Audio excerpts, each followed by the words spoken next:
Welcome, market participants, to another Three Things in Credit. I'm Van Hesser, Chief Strategist at KBRA. Each week we bring you three things impacting credit markets that we think you should know about. So coming into the week, the S&P 500 had positive gains in 16 of the previous 18 weeks for the first time since for the first time since 1971. Let's just leave it at that. I don't know if we'll make 17 of 19, but if we did, that would be the first time since 1964. I hope you're long stocks in the personal account. Or at least Bitcoin, Jamie Dimon's favorite pet rock, which hit record levels this week. Do we care? Maybe. Lisa Shallett, Chief Investment Officer at Morgan Stanley Wealth Management, said Bitcoin is, quote, the ultimate sentiment indicator, unquote. So I guess we have to care. All right, this week our three things are: 1. Powell's dilemma. To cut or not to cut? It's not just data dependent. We'll explain. 2. FICO scores. They've hooked over for the first time in a decade. What does that mean? And 3. Direct lending default and recovery rate surprises. Eric Rosenthal's along to bring you up to date. All right, let's dig a bit deeper. Powell's dilemma. And we sat down with a couple of financial institutions' bankers this past week, bankers covering banks, and the discussion naturally turned towards the Fed.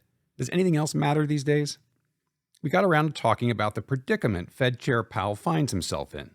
As a pragmatist, as opposed to a model-driven academic, the Fed Chair, from our perspective, has always been guided more by the growth side of his dual mandate: keep the economy going. That will help him achieve what I think he thinks is his true mission: maximizing social welfare in America.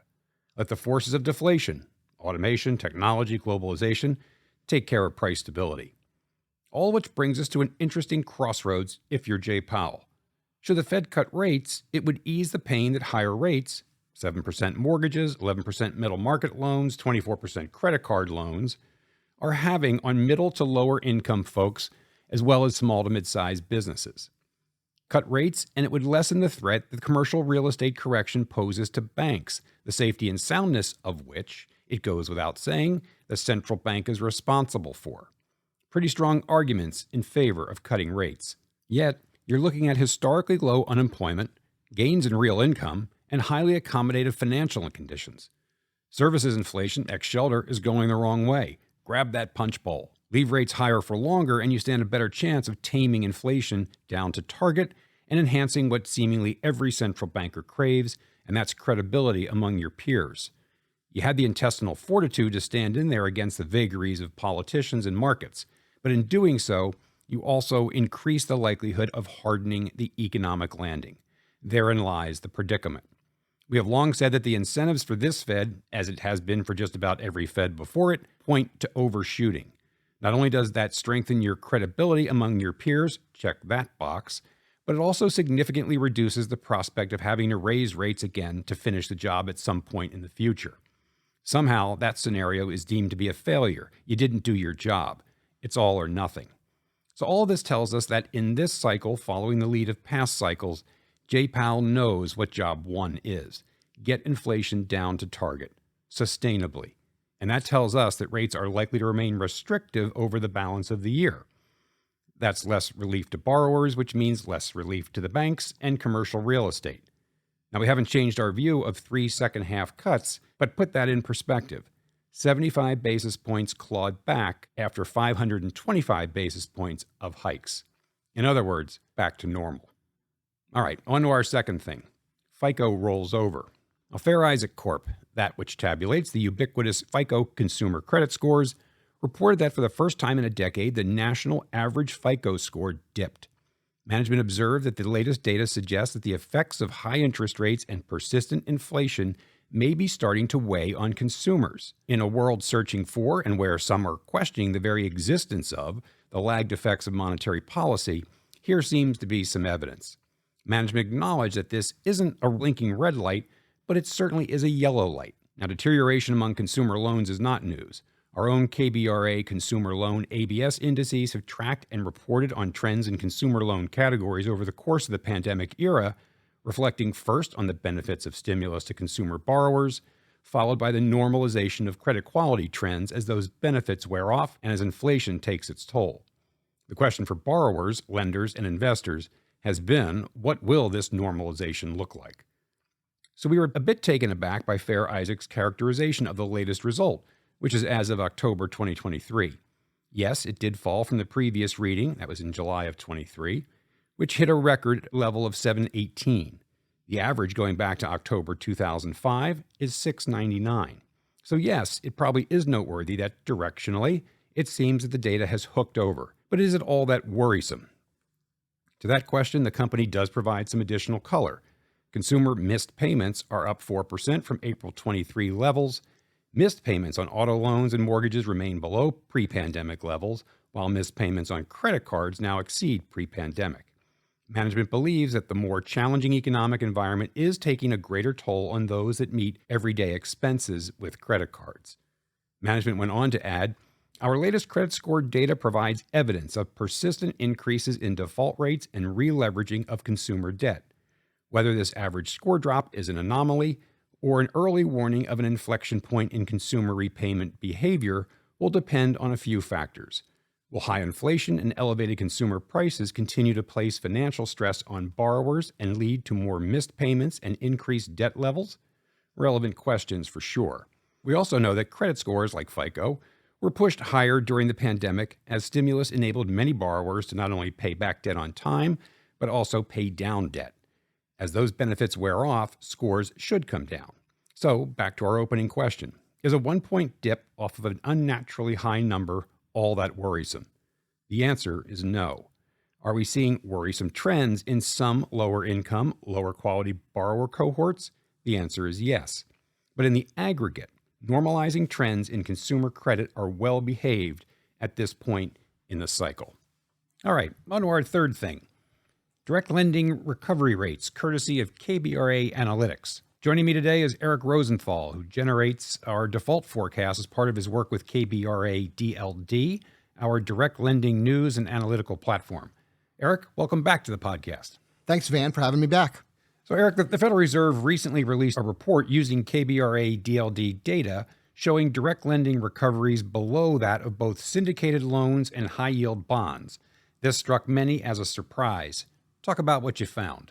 For sure, as I've gotten several inquiries on this topic. Recovery rates based upon fair value at time of default for first lien private loans have improved since the Fed showcased our October numbers. The trailing 12-month direct lending recovery rate stands at 54% by number and 62% by par amount. This is essentially in line with syndicated loans at 57% and 55% respectively, and also above high-yield figures. Now, we caveated our monthly report and weekly commentaries that the direct lending recovery sample is thin. There are just 14 first lien observations compared to 73 for first lien syndicated loans. Nevertheless, any notion that direct lending recoveries at the time of default is going to finish significantly higher in the near term, such as in, say, like the 70% plus territory, would be as wishful as the Mets winning the World Series. Well, Eric, I guess hope does spring eternal. Anyway, what are you seeing that makes you believe recoveries will stay low? Our default radar red list, which highlights the most worrisome credits, has an average fair value of just 60. While not all of the 96 red list borrowers will default, those that eventually will likely face further fair value declines. I say this because the BDC fourth quarter marks for the red list issuers have been painful, unlike the positive results for the overall market. 69% of the red list issuers have experienced fair value decreases versus the third quarter. In fact, 30% have been marked down by greater than 10 points. There are currently 29 issuers with fair values at 50 or below, and when they default, will drag down the recovery average. So, any other important direct lending recovery takeaways? Yeah, the average 3-month prior to default values are significantly higher in direct lending than in either syndicated loans or high yields. Now, while the latter two markets experienced roughly, call it a 7-point drop over this time frame, direct lending fell by 23 points. This steep decline is likely due to BDC's reluctance to mark weaker credits lower, rather than, say, company-specific issues that were occurring all of a sudden. With the broadly syndicated and high-yield markets, though, defaults are usually already priced more in advance. Therefore, the 3-month change is often minor as opposed to, say, direct lending. All right, I think I've got it. So recoveries look bleak, but are there any positives you're seeing out there? Definitely. So the trailing 12-month loss given default rate stands at just 1.1%. And that's well below syndicated loans and high yield at 3% and 2.5%, respectively. The trailing 12-month direct lending issuer default rate is at 2.1%, and that's down from 2.3% at year-end 2023. There have been just 2 defaults so far this year. All right, well, that doesn't sound so bad. But how does this rate stack up to syndicated loans and high-yield bonds? Any changes to your 2024 forecasts? Right, so the trailing 12-month syndicated loan issuer default rate is much higher, talking 6.5%, and there have been a whopping 83 defaults. On a par-weighted basis, the default rate stands at 4.3%. So our 2024 forecast was 5.75% and 4% respectively. And while the numbers are currently a shade above our projections, I'm still comfortable with our 2024 predictions. For high yield, we forecasted a 3.75% issuer and 3% par-weighted default rate.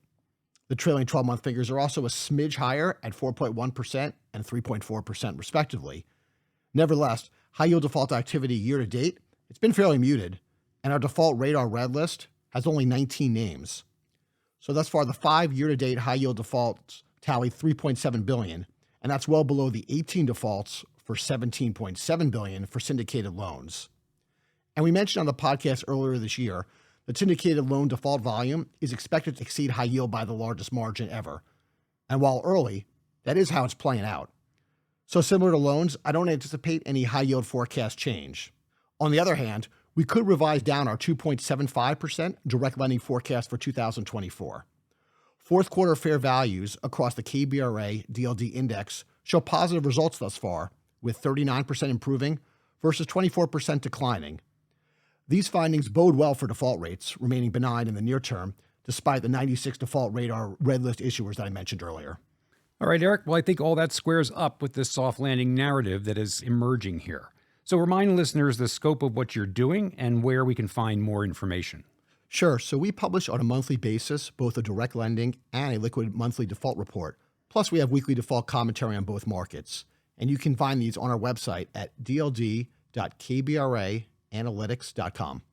Terrific. Thanks for joining us today. Thanks again for having me. So there you have it. 3 things in credit. 1, Powell's dilemma. The incentives still point to overshooting. 2, FICO scores. They've hooked over for the first time in a decade. We're not all that concerned. And 3, direct lending developments. They continue to be well behaved. As always, thanks for joining. Don't forget to check in on kbra.com for our latest ratings reports and research. We'll see you next week.